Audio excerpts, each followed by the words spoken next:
Là, les amis, j'applaudis la honte de notre équipe. J'applaudis la disaster class de Carlo Ancelotti. J'applaudis l'intensité que Bilbao a mis et pas nous. Nous, les amis, j'ai l'impression qu'on n'est jamais rentré sur le terrain. J'ai l'impression aujourd'hui qu'il n'y avait qu'une équipe sur le terrain. La première mi-temps, on va du côté Real Madrid pas du tout en parler parce qu'on n'a pas joué, on n'a rien fait, on s'est fait marcher dessus. Mais en fait, je parle que de première mi-temps, mais globalement sur l'ensemble du match, on s'est fait casser le cul. On va pas se mentir. Bilbao, on les a affrontés 4 fois cette saison. Et ben la quatrième, qui a un match à enjeu, à éliminatoire au bout de 90 minutes ou en prolongation, peu importe, on s'est fait soulever. On s'est fait soulever. On les a eu en Supercoupe d'Espagne en finale. On les a eu aller-retour en Liga. Bah eux ils nous ont eu en Coupe du Roi.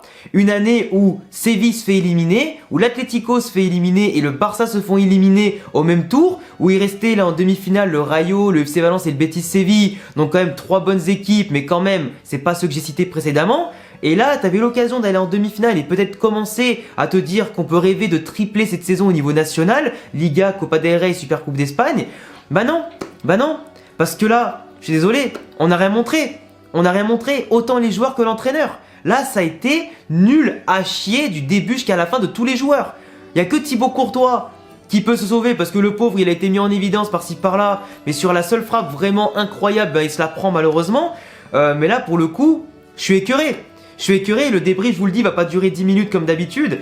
Là, vraiment, je suis blasé. Je m'attendais vraiment, tu vois, aller jusqu'en prolongation, au pire, jouer ça à la fatigue et peut-être avec l'envie, l'énergie, les futurs changements.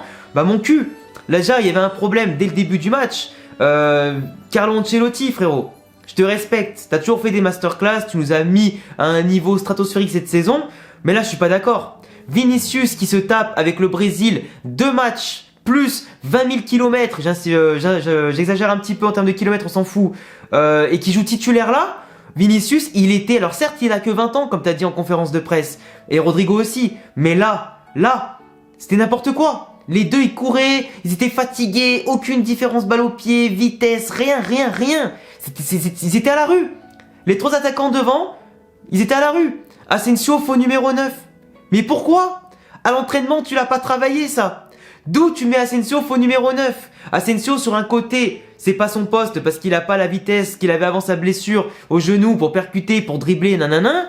Là tu me le mets faux numéro 9 qui est encore moins son poste et on l'a bien vu dans les placements où il faisait des fois des appels contre appels dans le mauvais sens, où il allait pas dans le sens du jeu, où il fallait prendre l'espace, on avait personne. Franchement c'était chaud. Quand on avait des vues de dessus, les amis, avec les grosses caméras là, et qu'on voyait clairement l'espace du Real Madrid avec aucun point d'appui devant, aucun pivot, aucun joueur qui pouvait, dos à la défense, faire remonter notre bloc quand on était pressé ou quand on avait le ballon. Rien du tout. Là, je suis blasé et je ris jaune parce qu'il s'est rien passé ce soir, les amis. Il s'est rien passé. Ouais, franchement, je sais pas. J'ai pas les mots. C'est une élimination qui fait mal au cul parce qu'on était à 3 matchs d'un titre et ça fait chier. Parce que là, en l'absence de Benzema, on savait qu'on n'allait pas avoir la même fluidité offensive. Mais là, c'est criant. Et là, les supporters parisiens, ils doivent se dire, ouais, nous, on a fait une disaster class contre Nice, mais le Real, c'était pire contre Bilbao. Pour le coup, ils ont raison. Mais pour le coup, là, franchement, contre le PSG, j'espère qu'on jouera pas comme ça. Après, en ce moment, on rate un match sur 5 ou peut-être un match sur 10, peu importe, je m'en fous. Mais là, pour une fois, c'était pas le match à rater. Après, certains vont dire que oui, on va pouvoir se concentrer sur la Liga et la Champions League en s'épuisant moins, du coup, et sans la Copa. Mais merde, c'est un objectif là. Il manquait Barcelone, Atlético, Séville. Là, la gagner, la Copa del Rey, c'était une obligation.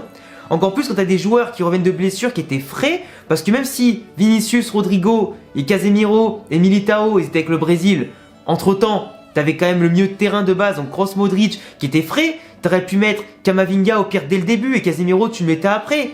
Rodrigo, Vinicius, t'avais au pire Hazard et Gareth Bale qui eux étaient frais, qui avaient peut-être pour une fois l'opportunité de compter pour le coach et de montrer simplement que ok, on n'est pas les meilleurs, ok, on a fait pas mal de disaster class tout au long des saisons qu'on était là, ok, on a été souvent blessés, mais là c'est l'occasion de se revendiquer, tu vois, de montrer mentalement, autre que physiquement, qu'ils étaient présents et qu'ils pouvaient répondre au rendez-vous. Moi au début du match, Je pensais que, tu vois, au pire, Jovic en pointe ou Gareth Bale, ça aurait été très bien. Mais un faux numéro 9 qui n'a jamais joué dans ce poste-là et deux ailiers qui étaient fatigués du voyage parce que Rodrigo a beaucoup moins joué que Vinicius avec le Brésil. Je crois qu'il a joué que 10 minutes en tout.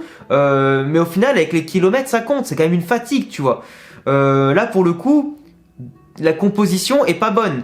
Milieu de terrain, défense, pas de problème. Parce qu'à là-bas, côté gauche, nickel. En plus, t'as Nico Williams qui s'est blessé. Donc ça faisait un problème en moins niveau vitesse. Mais pour le coup, le but qu'on a encaissé vient d'une perte de balle débile. Parce qu'on prend trop notre temps. Parce qu'on fait pas gaffe au pressing. Et à qui est autour de nous. Et après, bah voilà, on prend un but sur une frappe enroulée. Bah voilà, qu'est-ce que tu veux dire? Mais globalement, c'est mérité. On s'est fait casser le cul dans les duels. L'intensité. Eux ont eu beaucoup d'occasions, beaucoup de corners, beaucoup de coups francs.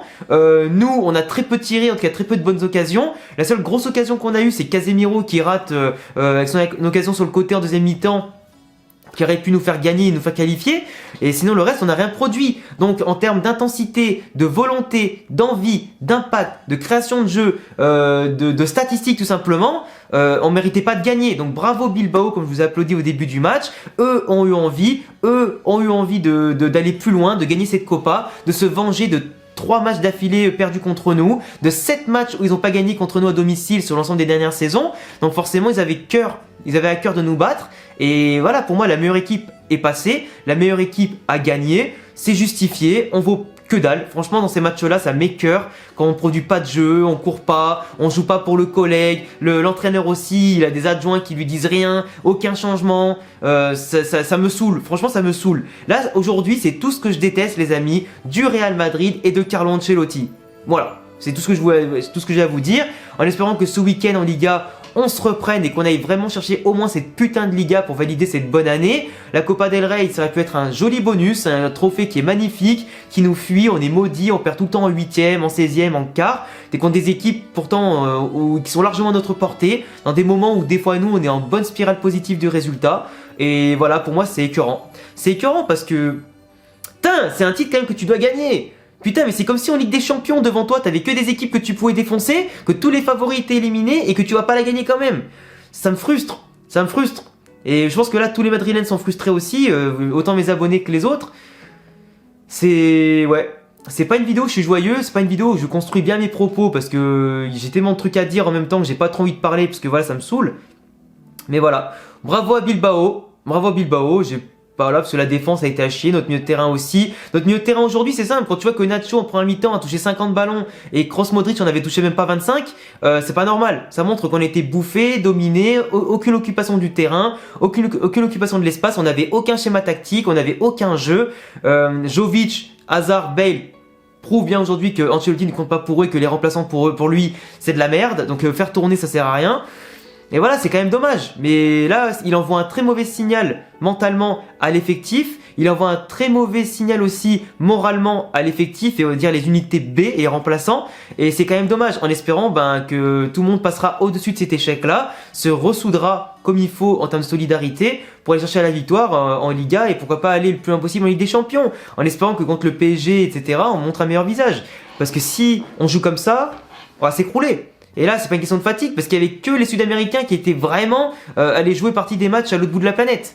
Les autres, ils étaient là. Donc pour moi, il y a des joueurs aujourd'hui, je vais pas citer de nom parce que ça m'énerve, qui ne doivent clairement plus jouer au Real Madrid. Et on sait tous qui c'est. Tous. Autant qu'ils sont, il y en a plein qui ne doivent plus jouer ici. Enfin bref. En tout cas, les amis, c'est tout pour moi. Je pense que j'ai tout dit, hein. On a été dépassé dans tous les secteurs de jeu, on n'a rien produit, pas été dangereux, eux l'ont été, on s'est fait déborder, on s'est fait soulever, bref, j'en finis là. Merci d'avoir écouté cette vidéo, merci d'avoir écouté ma frustration, merci d'avoir quand même regardé le match, merci de quand même mettre votre avis, pourquoi pas, dans les commentaires, le petit pouce bleu éventuellement pour soutenir la chaîne et les référencements, vous abonner si vous kiffez le Real Madrid, mes vidéos en général et le football espagnol. Je vous dis à très vite, à très bientôt pour une prochaine vidéo, c'était Alexandre et bonne soirée les gars, ciao ciao.